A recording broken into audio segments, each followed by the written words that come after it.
Salut à tous, quel plaisir vraiment de vous retrouver pour un nouveau numéro de Dragon Mag. Au programme, la Ligue des Champions et la première défaite, il fallait bien que ça arrive du côté de Esbjerg et le prochain match à venir ce samedi à domicile contre le Lokomotiv Zagreb, mais aussi la victoire du milieu de semaine du côté de Chambray, une victoire facile, 31-21. Le tout avec notre invité du jour et elle a soufflé de la meilleure façon possible ses 24 ans avec une prestation tout simplement majuscule à Chambray avec 19 arrêts. C'est la gardienne Camille Depuisé. Salut Camille. Salut. La forme ? Très bien. Forcément, après un tel match, tu as le plus beau sourire et puis tu es forcément ravi de ta prestation. On va toujours bien après des victoires, donc ça va super, merci. On va revoir, pour ceux qui ne te connaissent pas encore, ton CV très rapidement, puisque tu es passé par Bourg-de-Péage et Toulon avant d'arriver à Metz Handball donc cet été, avec à ton palmarès, ça fait déjà 5 ans, ce titre de championne d'Europe chez les juniors. Justement, avant de commencer, 5 ans après, qu'est-ce qu'il en reste ? Que des bons souvenirs, forcément, et c'est toujours des souvenirs qu'on ne pourra jamais, on va dire, revivre de la même manière, parce que quand on est avec des générations de filles qui ont le même âge, on sait que ça arrivera qu'une fois, même si, je l'espère pour certaines, on pourra se retrouver. Chez Léa, ce ne sera jamais pareil, donc c'est toujours vraiment des souvenirs assez incroyables. Et puis, vu qu'on est toutes maintenant un peu dispatchées, c'est toujours un plaisir aussi de se revoir. On sait qu'il y aura cette aventure qui nous liera à tout jamais. Voilà, est-ce que justement la médaille est bien cachée dans un coin chez toi, peut-être chez tes parents ? La médaille, elle est chez papa et maman dans le salon. À côté de toi, Lucas de Let's Go Metz est parmi nous. J'ai pas dit Lulu. Lucas, comment vas-tu ? Ben ça va super, et toi ? Très bien, et pour ceux qui ne voulaient le savoir, il n'a marqué que 5 buts la semaine dernière, donc le pari est perdu. En face, Mathieu Anquinet pour Moselle TV. Salut Mathieu. Salut Arnaud. Et puis Thomas Lavaux pour France Bleu Lorraine Nord. Salut Thomas. Bonjour tout le monde. Ça va ? La forme Thomas aussi ? Très bien. On peut commencer cette émission, et bien justement, on va parler de l'actualité et tout de suite de ce match à Chambray, c'est la première mi-temps.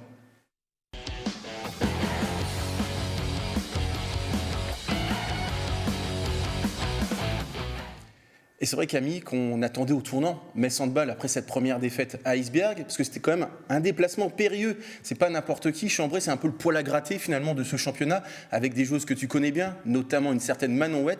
Victoire 31-21, victoire maîtrisée.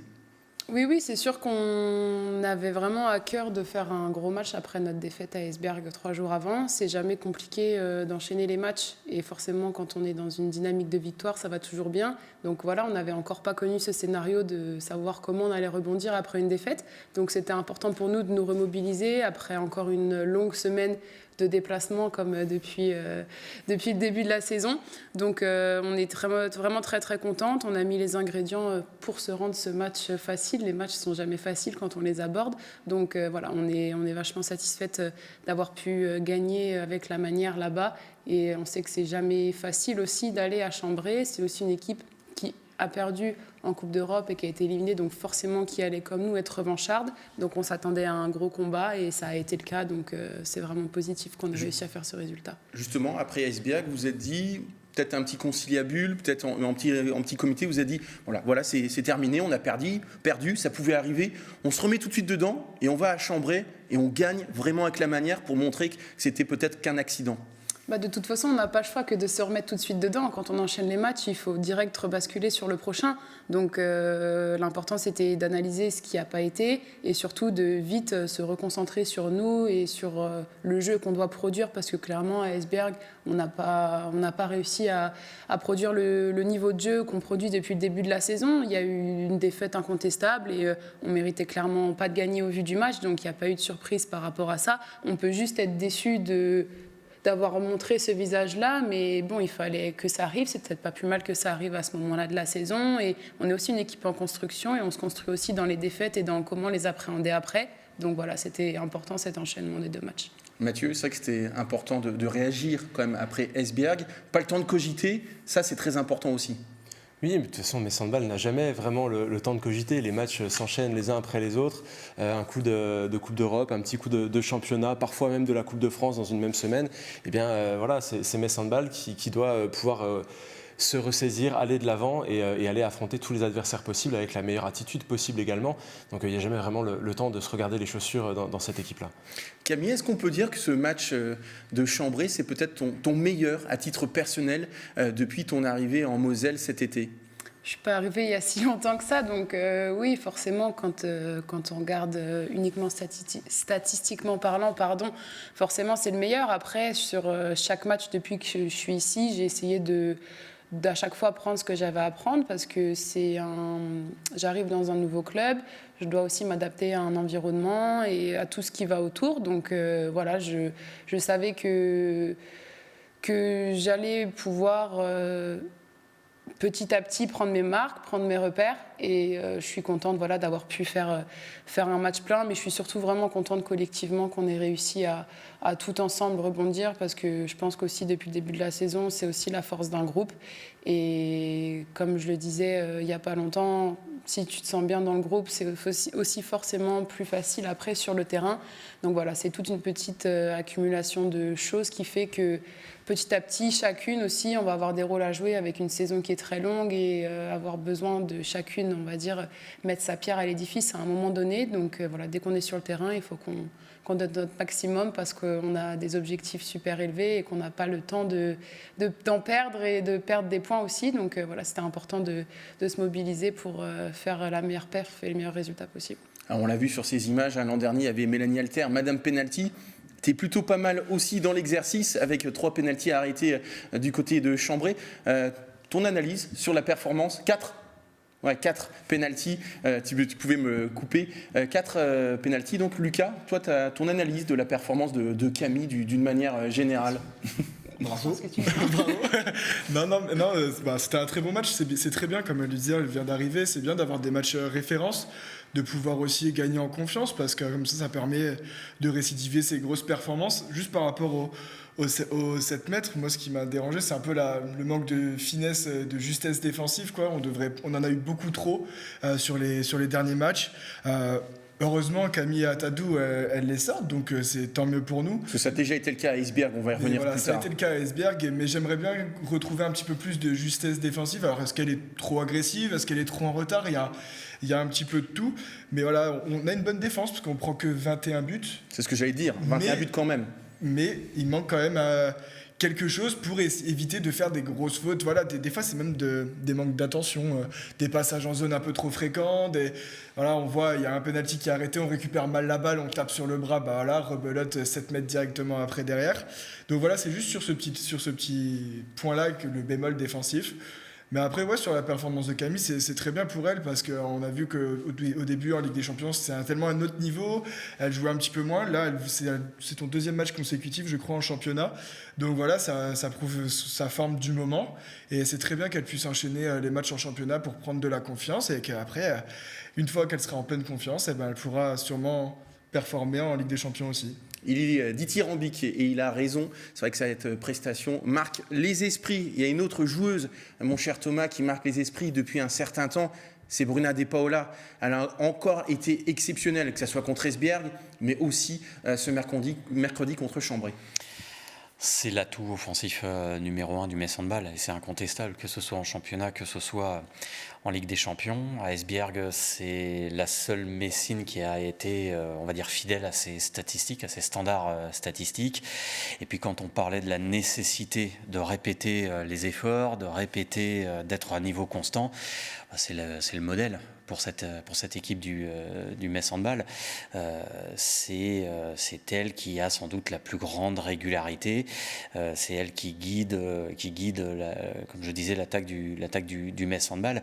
Elle a jamais vraiment flanché durant cette saison. Dans cette nécessité de pouvoir enchaîner les matchs, Metz a besoin d'exemples comme ça et de joueuses qui, par leur talent, qui par leur technique aussi, peuvent faire briller les autres. Et c'est vrai qu'elle est efficace, mais elle est aussi très spectaculaire, Bruna De Paula, puisqu'on va revoir les roucoulettes qu'elle a marquées, que ce soit contre Esbjerg et contre Chambray. Mais c'est vrai que celle contre Esbjerg, tout le banc messin s'est levé. C'est vrai que ça a marqué là aussi les esprits. Mon cher Mathieu, c'est vrai que cette saison, Bruna, elle a clairement les clés du camion sur le plan offensif. Oui, alors tu disais tout le banc messin s'est levé. Moi, j'étais debout aussi chez moi, à vrai dire. À ce moment-là, Ça ne m'étonne pas. À ce moment-là du match, il fallait un petit peu d'énergie.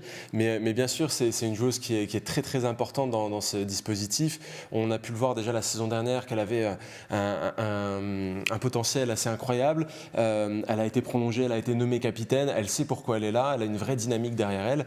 Et c'est extrêmement important. Par contre, attention à ne pas tout faire reposer uniquement sur une joueuse en matière de jeu offensif, parce que le jour où elle sera en méforme, c'est là où ça va devenir très compliqué pour tout le monde.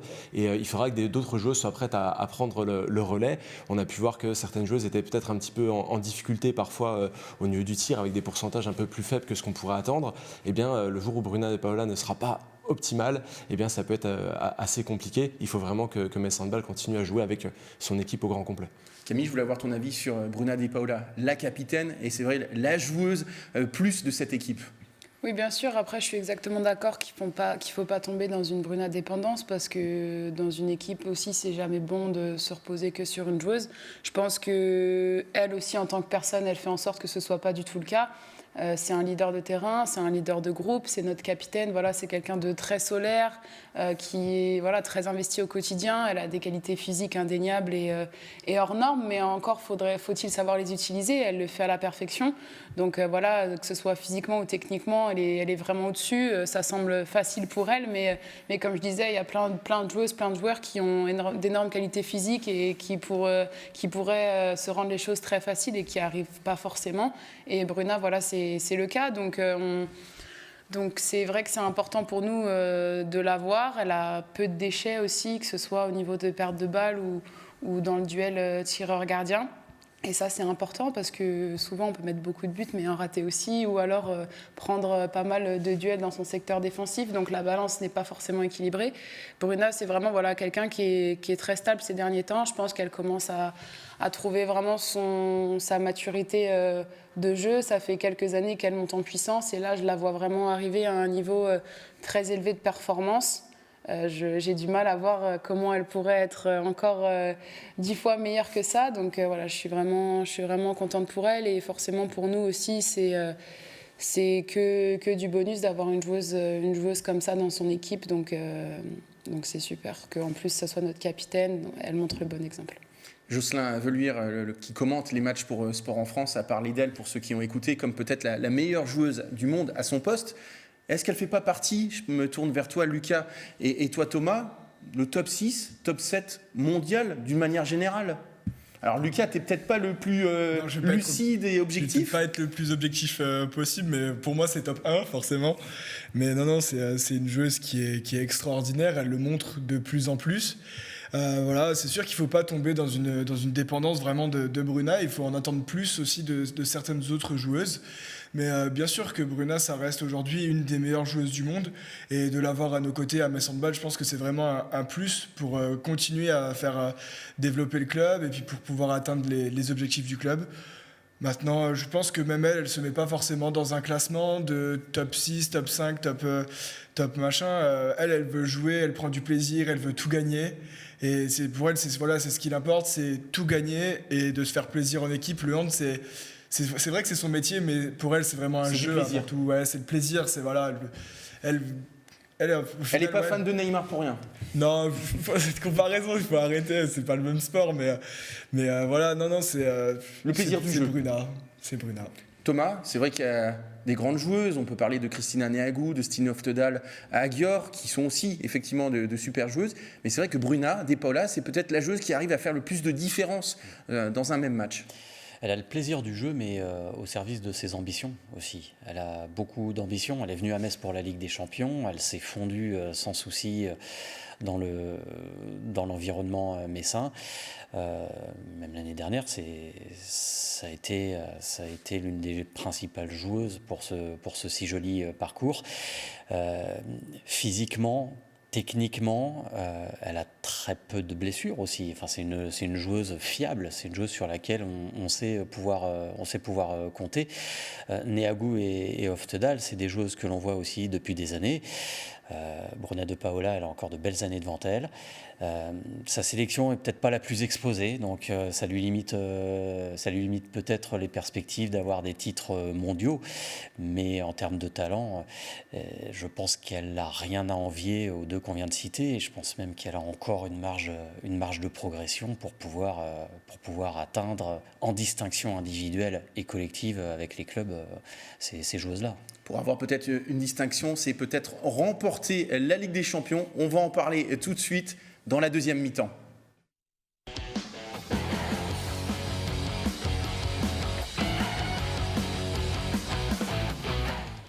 Et on va d'abord évoquer malheureusement ce match à Esbjerg, perdu 35-28. Avec un petit peu de recul, Camille, comment tu l'expliques ? Est-ce qu'on peut mettre ça sur le coup de ces enchaînements, ces déplacements à outrance véritablement depuis le début de saison ? Je ne sais pas si vraiment il y a une explication ou pas. Des matchs à l'extérieur depuis le début de la saison, on ne fait que ça ou presque.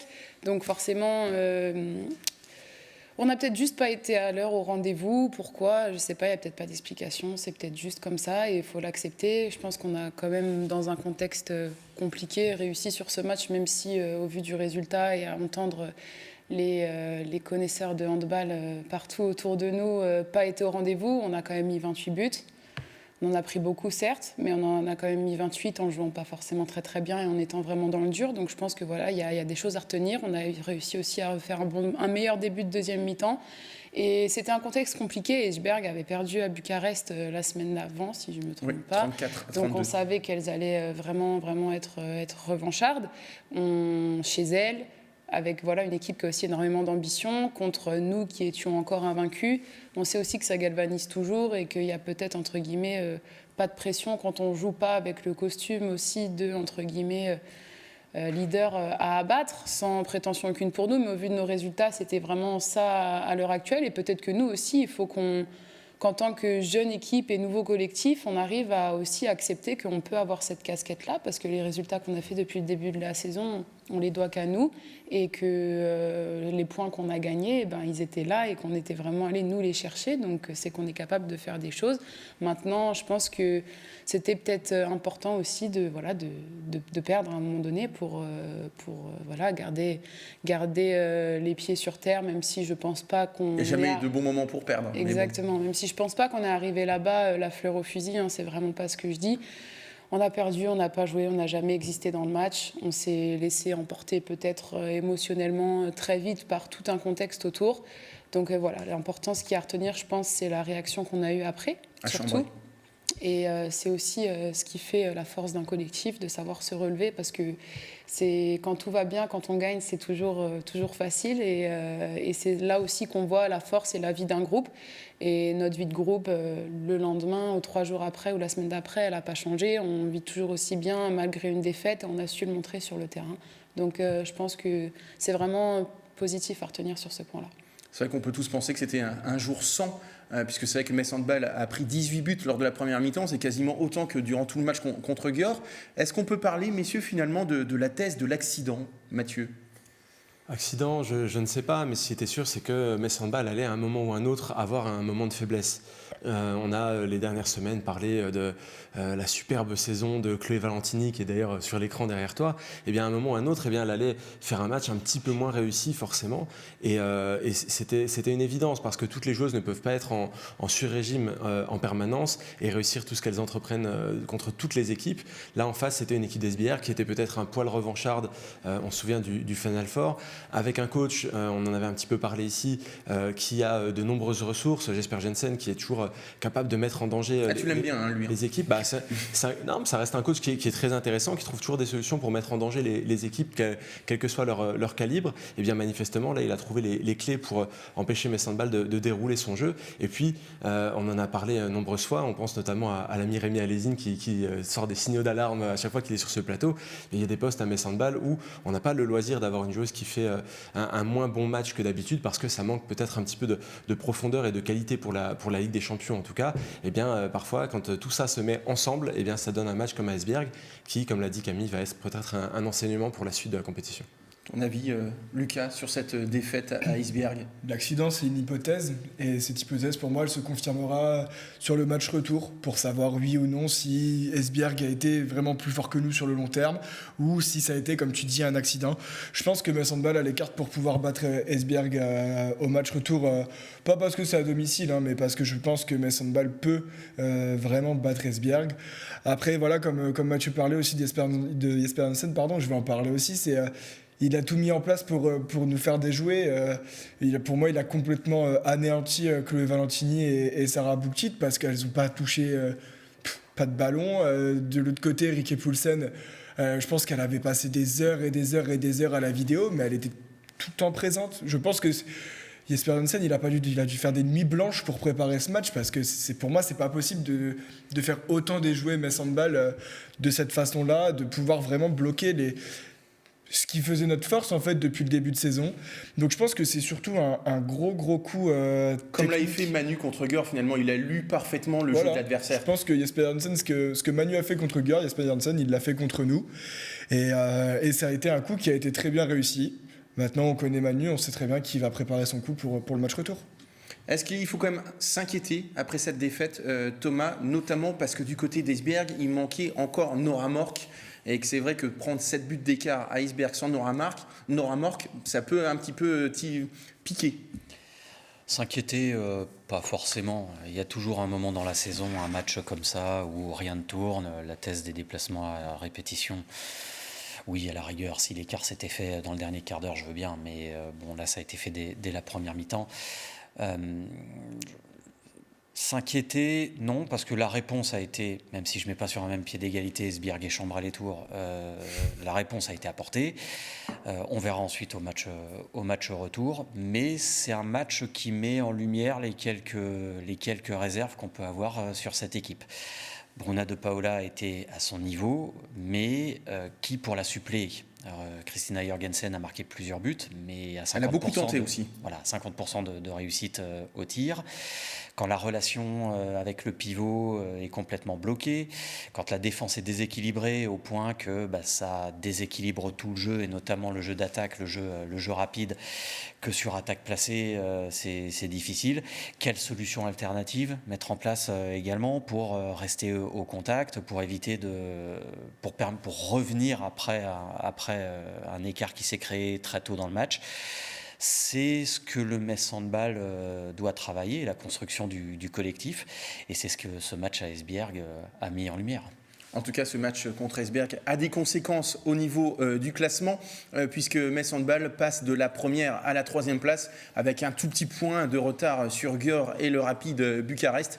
Donc il n'y a pas péril en la demeure pour terminer à l'une des 2 premières places, d'autant plus qu'on va regarder tout de suite le calendrier de cette 6e journée de Ligue des Champions, la dernière avant la trêve internationale, et théoriquement ça devrait bien se passer pour le quatuor de tête, puisque Győr reçoit Podgorica, Metz Handball, le Lokomotiv Zagreb, le dernier de la poule, et puis le dimanche, Kastamonu Esbjerg et donc Rapid Bucarest Storamar. On passe tout de suite pour terminer cette émission à la conférence de presse.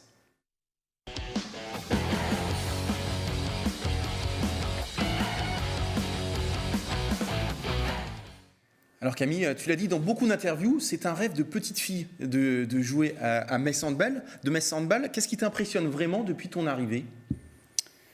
Ce qui m'impressionne, c'est aussi en premier lieu les filles avec qui je suis au quotidien, le niveau que chacune a, le niveau d'exigence que chacune est capable de se mettre aussi au quotidien dans le travail. Donc forcément, c'est après tout un engouement et tout un engrenage qui se met en place. Au plus on va être entouré, au plus chacune on va mettre tous les ingrédients pour faire en sorte d'être le plus performante possible, au plus collectivement on va l'être. Forcément, il y a beaucoup d'exigences au quotidien, mais ça, c'est pas quelque chose qui me dérange parce que c'est souvent quelque chose dont j'ai peut-être pu manquer parfois avec les gens qui m'entouraient, parce que moi, voilà, déjà personnellement, je me fixais énormément d'exigences avec moi-même, et du coup, c'était difficile parfois d'être en décalage. Donc là, je me sens, on va dire, dans mon élément, parce que les objectifs qu'on a collectivement sont aussi des objectifs individuels qu'on se fixe. Donc voilà, je suis impressionnée par par tout ce qu'on est capable aussi au quotidien, tout ensemble, de faire, d'endurer et de réaliser. Mais c'est quelque chose qui est très positif. C'est pour ça que tu as signé à Metz Handball aussi. Exactement. Mathieu, une question pour Camille. Oui, alors ceux qui nous suivent savent que chaque semaine, j'essaye d'ouvrir un petit peu le débat vers le handball français. Tu nous viens de Bourg-de-Péage. Tu as vécu une saison un petit peu particulière l'année dernière. Il y avait beaucoup de choses qui se passaient en coulisses. Ici, on a même parfois des petites... des gens qui espéraient une arrivée anticipée parce que c'était une situation particulière à Metz aussi. Comment est-ce que tu l'as vécu cette saison passée qui était un peu hors norme quelque part ? Franchement, pour l'instant, c'est la plus belle saison que j'ai pu vivre, même si elle était très compliquée. Parce que l'aventure humaine peut-être. Humainement parlant, ça a été incroyable. C'est vraiment un club qui m'a aussi énormément apporté. Donc ça, je leur en serai reconnaissant tout au long de ma carrière parce que c'est un passage qui a été très important pour moi aussi dans mon développement personnel et professionnel. Je suis arrivée à Bourg-de-Péage à 18-19 ans en sortant d'une saison très compliquée à Toulon et en étant en manque de repères et de confiance totale. Donc je suis arrivée à Bourg-de-Péage aussi dans une période où je me suis construite en tant que personne. Donc forcément, ça restera toujours gravé en moi. Et la saison qu'on a vécue l'année dernière, ça a sportivement été aussi la plus belle du club.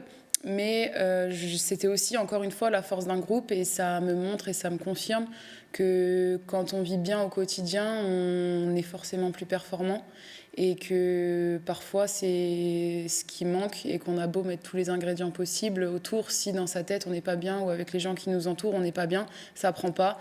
Et il y avait une sorte d'osmose et avec vraiment tous les gens aussi qui gravitent autour du club, un état d'esprit où tout le monde t'encourage tout le temps, tout le monde est tout le temps avec toi et c'était vraiment une saison incroyable malgré tous les hauts, les bas.